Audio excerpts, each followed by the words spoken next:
Hey everybody, it's Mitch, and welcome to my next video. And today we are going to be doing Can You Beat Pokemon Blue using only 2 Mew. Now, in this run, we are going to be using no items in battle and only 2 Mew. We aren't even going to allow HM Mules, so that is another thing that we are going to be keeping in mind throughout this. Now, one thing that we're going to be doing is one thing that I did is I used a Game Shark. And for the Game Shark, what I did with it is I used it to hack in a couple of Mew. In this first section, you can see one of these Mew, this one in particular, its stats are that of a Charmander, not really great. So that will get fixed in later segments, but for now, we're dealing with that. It honestly makes him run harder than anything. But yeah, the reason why we're not starting from the beginning is that was done off stream in order to get the Mew with the Game Shark because I don't have a way to stream with the Game Shark. But anyway, we got our stuff. We're gonna grab the town map here from our rival Pocket sister. We did name our rival Pocket. We named our Mew Mew 1 and Mew 2. Thought those are clever names. And yeah, now we're gonna go fight our rival. He's a bit of a challenge there. You see we come in with our Mew, we just start pounding him. He's dropping our accuracy, but it's not really going to stop us. We've missed a few. We're getting our butts kicked. It's not looking good. The early part of this game is a bit challenging because Mew's moveset isn't the greatest, but we got the crit there and we managed to take him out, so that's always good. He brings out the Squirtle. We switch to our other Mew. And we go with the Scratch combo. Mew 1 is a little weaker because he was a Charmander and he has Charmander stats. He's also Fire type technically, so that's a bit of a problem. So, yeah, but we still managed to take out the rival. And yeah, we move on. And then we move on to the real challenge of the run. Brock, who was by far the most difficult fight of the run. A big problem is at this point in the game, we really only have access to normal type moves, which don't do much against his rock hard Pokemon. So it's very difficult to deal with him. So we use Transform, which Mew gets at level 10, and we attempt to beat him as Geodude, but we end up having to use Struggle Strat since we only get 5 PP, and it doesn't exactly go so well. We end up taking down that first Mew. Well, we end up taking down the first Geodude, but we're not looking too hot for the Onix, and it's just not looking very good for us. We're getting our butts kicked pretty hard, pretty fast. Not really great. So yeah, we end up blacking out there, and we end up going off and training and get some wild Pokemon to get our levels up because, well, we just need to get stronger to fight Brock. So we come in couple levels higher. Honestly, we're not much stronger, but I came up with a better strategy in the meantime. Basically, what I do is I switch out constantly in order to avoid having to use struggle. So I'm just constantly switching in and out in order to maintain PP and take down the Geodude.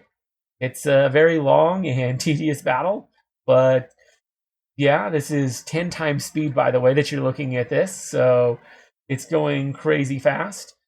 Took way longer to actually do this, but you can see we are able to eventually take down that Geodude there, and we are in much better shape to deal with the Onix. So, we're just going to switch. So when he goes for Bide, we can hit him with a nice Screech in order to lower his defense. But he is going to take down our Mew 1. Unfortunately, he's not looking so good, but we bring in Mew 2, and he's looking a lot healthier. He transforms, does his damage, and yeah, he's going to be able to take down the Onix, hopefully.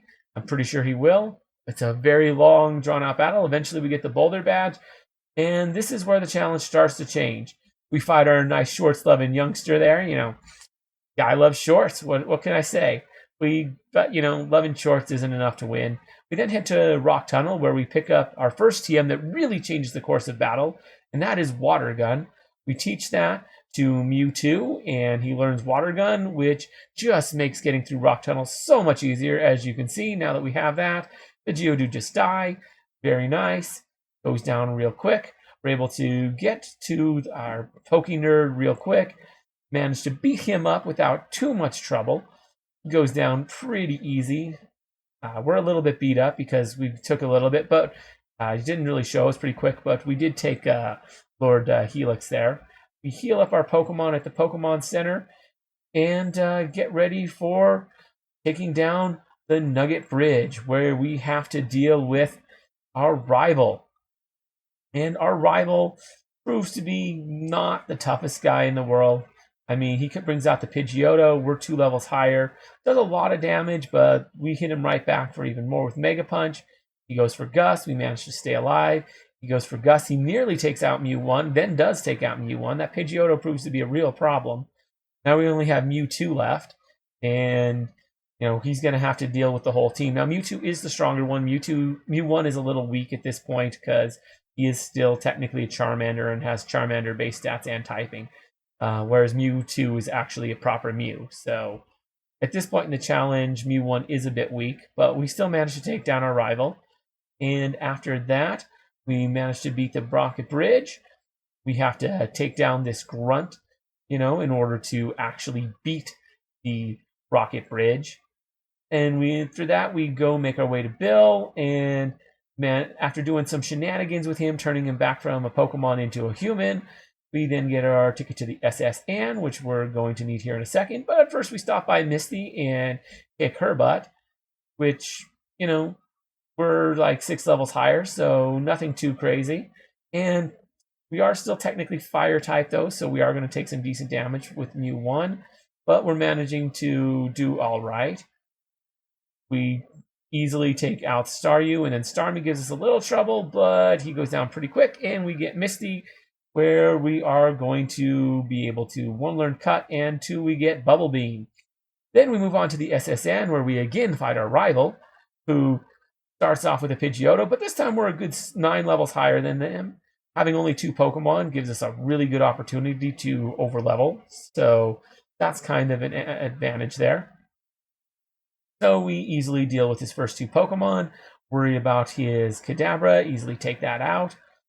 Mewtwo's just absolutely annihilating without any real... He's not even really hurt. So we end up beating our rival, give this old man a nice back massage, and get Cut, which is very important. We then teach Cut to Mewtwo, and we get rid of Transform, which we probably should have got rid of Pound, but whatever, it in the long run doesn't matter. We then make our way to use Cut in order to make our way to Lieutenant Surge, the Lightning American, and we dispatch him fairly quickly without too much difficulty. And with a couple of pounds, no big deal. Mewtwo's just absolutely wrecking. Going with Cut, big damage. Going Raichu, hit him with Cut. Gonna growl us, we Cut again. Goes for an X defense. We go for Cut. And Raichu almost goes down, goes for another growl, and we finish him off without any real difficulty. So down goes Lieutenant Surge. We then make our way to Rock Tunnel, which we cannot get Flash for because we don't have enough Pokedex, but we make it through no problem. After we get through there, we work our way over and get Fly, which we teach to Mew 1. At this point, I believe our Mew is actually fixed. So Mew 1 is no longer based off of Charmander. We then go and beat up Erica. Now that we're there, she proves to be not too difficult, especially now that we have Fly. So we use Fly, take out the Victory Bell, and then we use Fly again. Yeah, we just fly our way through Erica. It's not particularly difficult. I think we missed one of those, and then she manages to live. But yeah, we fly our way against Erica, deal with her, not too difficult, but not too much difficulty. After dealing with Erica, we make our way over to the Rocket hideout in town and deal with Giovanni, who's not too much of an issue. Using Water Gun, we're able to dispatch most of his team pretty easily. Hit him with Psychic, which we recently obtained, in order to take out his Kangaskhan. And yeah, he just goes down. And we don't have room, so we toss some items in order to get our Silph Scope. Before we head out, though, we grab some water and some various refreshments and talk to this little girl in order to get various TMs, which are quite useful, most notably Ice Beam, which proves extremely helpful in the run. So after getting Ice Beam, we then teach that to Mewtwo, getting rid of Metronome, because Metronome's really not that useful. So we get rid of Metronome and get Ice Beam. We then give the guard some fresh water in order to get into Saffron City, which works out pretty well. We go to the fighting dojo, beat up all the trainers there, beat up the leader without any real difficulty. I mean, we just psychic their nice fighting type Pokemon. It's really just kind of a joke. And then after beating him, he offers us a trophy, and we say nah because we only want Mew. We just leave. Then we work our way over to the Lavender Tower, where we manage to beat up our rival again, easily taking out his Pidgeotto and his Growlithe. Brings out Execute, which we deal with pretty easily with Psychic. Brings out Kadabra, and we just pound him. Because we still have Pound, and reasonably strong. We'll probably get rid of that eventually. Deal with our rival. At which point we make our way all the way up to the top, where we have to use our Silph Scope against the Mystery Ghost, and easily dispatch the Marowak with a nice Ice Beam. Then we manage to defeat the final Rocket Grunt. To get out of the tower, we talk with Mr. Fuji, who asks us to go back to our house. At which point we ended up getting raided, which was pretty cool. Check me out on twitch.tv, and you will see that. So I was a little bit distracted there, but after that, we managed to talk to Mr. Fuji after talking with everybody in the house and wandering around aimlessly for a little bit. We eventually talked to him, at which point he says, hey, you don't have enough items. So we then have to clear out some space. But, it's taken us a little longer than usual because, I got raided. Again, check me out on Twitch. Link in the description below. I stream over there fairly regularly. So, yeah, definitely check that out. But, yeah, we had to make rooms for some items. And in order to do that, we teach Bubble Beam to Mewtwo and get rid of Water Gun, just because it's a much better move. We get our item we get the Poke Flute from Mr. Fuji, and then unfortunately we lose our footage for the next 3 gyms and have to start over with 7. Then we just get from 7 badges. So now we're at Giovanni. I know we skipped Sabrina and the whole Rocket Hideout and Blaine and Koga and the Safari Zone, but we're on to Giovanni. We beat up his Rhydon pretty easily. We just take him out pretty easily with various moves like Strength, because Mew 1 doesn't have the water moves, which could easily deal with him, and we're trying to keep them balanced, so Mew 1 it is, and he's not really having much of an issue. Taking him out with Psychic. We're massively over-leveled, so this is proving not much of a difficult challenge, plus Mew has crazy high base stats. We fight our rival for the final time on our way to the Elite Four. And surprise, surprise, he's not all that difficult. We hit him with a Thunderbolt for the Pidgeotto, take it out easily. We hit Rhyhorn with a Psychic, he goes down to a crit. Growlithe comes out, we hit him with Strength, and that eventually takes him out. Bring out Execute, hit him with Fly. Alakazam shows up, we hit him with Strength again, goes down pretty quick. We're taking minimal damage because we're just so high level. We switch over to Mewtwo, and we go for a cut, and then he goes for Skull Bash. We go for cut again, and takes us another cut, and he's still hanging in there. That Blastoise proved to be difficult, but not really. We were still at mostly full health. We then heal up and make our way to the final challenge, the Elite Four. This part of the run has given me trouble in the past. We take a look at our team and make our way to Lorelei, at which point, I'm worried because we're not using items in or out of battle. So any damage we take, we're stuck with. So this is a gauntlet. But we take out the first few Pokemon easily with Thunderbolt. No problem. They go down. No issue whatsoever. We take down Jinx with Strength. And then we move on to Lapras, which we managed to 2-shot with Thunderbolt, taking a little bit of damage in the process. But we make it out of Lorelei with very little damage. This is our first try, by the way. Then we make it to Bruno, not too worried about him. We switch our Pokemon up a little in order to have our water type attacker with Surf out front to deal with his Onix. and he's just going to stick it out. You psychic on the fighting types, and then take them out easily while using Surf on the Onyx in order to just wreck Bruno. Bruno's really no threat whatsoever. We gain a couple levels in the process while we're just absolutely decimate Bruno because we're massively overleveled. Now for Agatha, we're not worried too much. All our Pokemon are poison type, so our psychic types do quite well here. Plus, Ghost is not very good against Psychic in Gen 1 due to a programming error, so she turns out to be pretty easy. We just deal with her with lots of Psychic, and she goes down pretty dang quick. We just Psychic the crap out of her. Not challenging at all. At which point, I'm starting to get a little confident.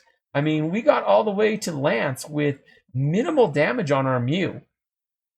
So I'm thinking, all right, this could be it. Maybe Mew's pretty good. We lead with our Thunderbolt Mew 1 in order to deal with Gyarados. We switch into Mew 2 with Ice Beam to deal with the Dragonair. They go down pretty quick. Ice Beam the Aerodactyl. He's weak to it as well. And finish off the Dragonite with another Ice Beam.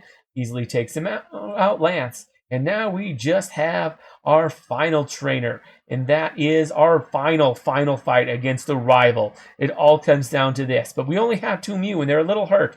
We lead off with Thunderbolt to take out the Pidgeotto. No problem. Then we stay in.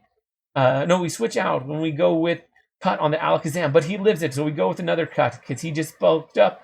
We end up taking no damage. All works out. We Surf the Rhydon, easily take it out. Then he brings out Arcanine. We Surf it. It goes down. No problem. He's only got 2 Pokemon left. He brings out the Executor. We Psychic it. It doesn't do a whole lot. Then we Ice Beam it, which we probably should have done from the start because Psychic is something he's weak to. Brings out the Blastoise. We Thunderbolt that. Almost kills it. Second Thunderbolt. Takes it out. Turns out, yes, you can indeed beat Pokemon Blue with only 2 Mew. It's actually not that hard because Mew is super overpowered. He has the same base stat total as Dragonite. They're completely balanced stats, and he's also Psychic type, which is super broken. Oh, and he can also learn every TM in the game, so he has a crazy good move pool. So yeah, can you beat the Pokemon Blue with just 2 Mew? Yeah, very easily. It's a little tough in the beginning, but once you get past Brock, it's pretty easy. So yes, you can indeed beat Pokemon Blue with just 2 Mew. And if you enjoyed the video, consider giving it a like. Maybe subscribe to the channel Leave a comment down below and let me know what you think of the video. Check out my Twitch and Discord, link down in the description below. But as always, I'm Mitch. I'll be seeing you.